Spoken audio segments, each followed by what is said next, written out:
Hadia Isazadeh, a 26-year-old Afghan youth activist and member of Afghanistan's Hazara minority, left her country in December to seek asylum in the United States.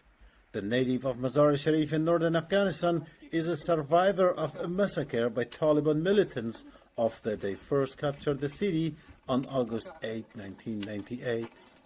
She recalls how her brother Ahmed, who was 13 at the time, was one of the victims. I do not know in which law, in which religious book it is written that you can kill a 13-year-old child by tying him to a truck and dragging him out on the street.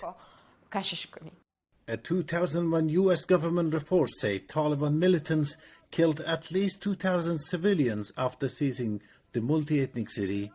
International human rights investigators estimated the death toll was several thousand higher, with many of the victims killed in an indiscriminate Taliban shooting rampage. The U.S. says the 1998 massacre was partly in reprisal for ethnic Hazara and Uzbek forces in Mazar-e-Sharif executing about 2,000 Taliban prisoners in 1997 after the Islamic group made a failed attempt to seize the city.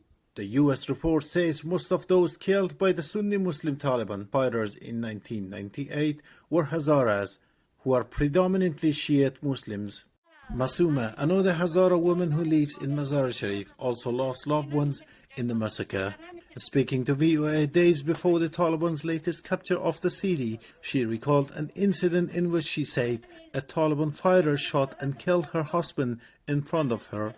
With her face obscured by VOA to protect her identity, she also described how her son went missing during the massacre and was never seen again. I'm looking forward to my son coming home, if he's still alive. If not, the Taliban has killed him too. I'm waiting for him.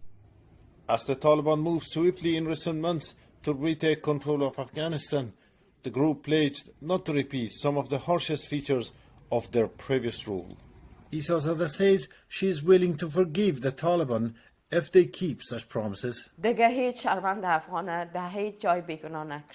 There should be no more civilians killed, no more children and girls barred from attending school. I do not want any other Afghan girl to experience what I experienced.